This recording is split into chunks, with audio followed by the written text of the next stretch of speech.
میگم آقایون به خاطر اینکه بفرمایید.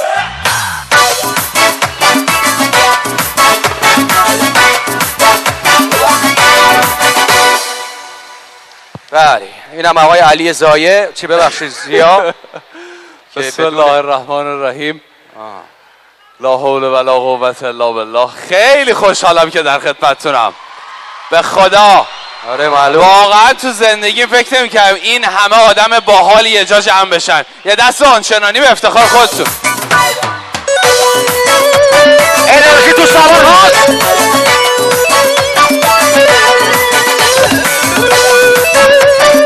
اصلا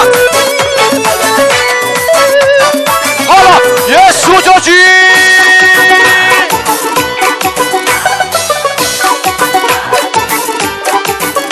افتخار آقای علی زیا. میگن که الان تلویزیون داره ما رو نشون میده. یک جوان قربونتون برم. خیلی متشکرم. بسیار هنرمند، مستعد شما لطف دارید و خوشتیپ و فوق العاده پولدار. دنبال یه دختر خوبم میگرده.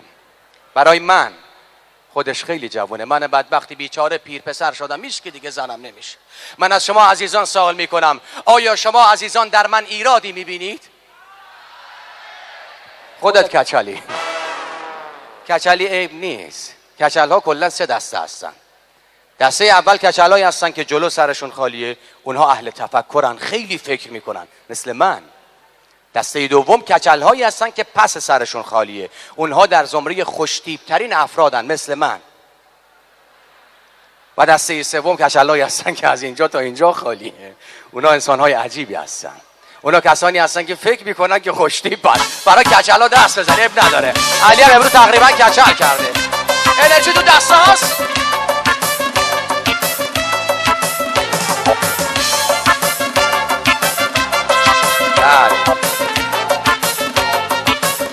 علت دیر اومدن علی روی صحنه رو بهتون بگم، برمیگرده به زمان کودکی علی که علی زیا وقتی بچه بود از یک عقب ماندگی رنج می‌برد. دقت کردی من هیچی نمیگم بهش؟ آره یه چیزی هم بگو. دیر اومدی زودم می‌خوای بریم؟ با باباش رفته بود میوه فروشی، بچه بود. ای دست دراز می‌کرد این موزا رو برمی داشت می‌خورد و توت فرنگی‌ها رو. میوه فروش هم هی خویشتن‌داری می‌کرد. هی نگاه میکرد، تحمل میکرد، چیزی نمیگفت تا اینکه دید نه بابا میسته که 5-6 کیلو توت فرنگی و موز خورد. عصبانی شد، تو سر علی داد زد بس بچه چقدر میوه میخوری، موز میخوری، توت فرنگی میخوری. باباش برگشت گفت آقا ببخشید پسر من عقب مونده است نمیفهمه. گفت مرد حسابه اگه عقب مونده است چرا پیاز نمیخوره؟ همه موزا رو خورد، همه توت فرنگی ها.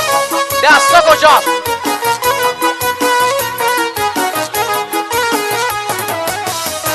دست برای توه علی ها. دست برای توه.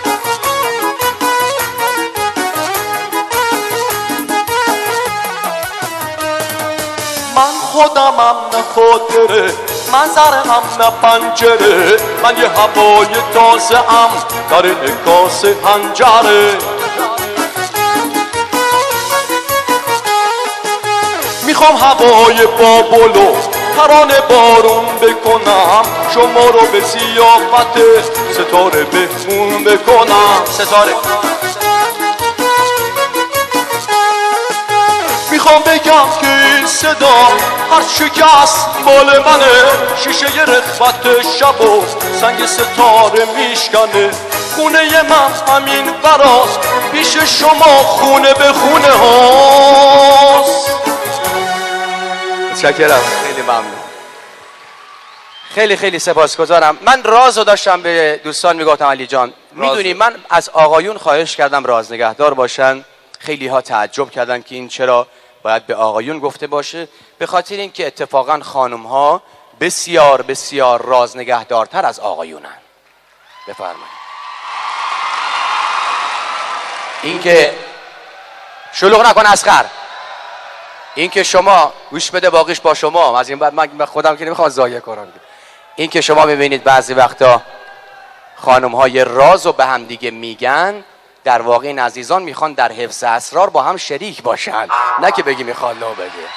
آره داستان این شکلیه.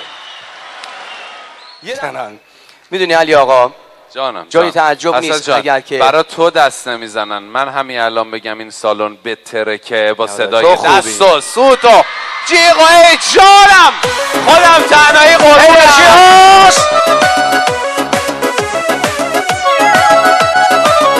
علی علی علی علی زی علی چرا دیر اومدی علی. آقا موسیقی دوستان اجازه من تعجب میکنم دارید نگاه میکنید یه برنامه استندآپ کمدی طنز رو صحنه است.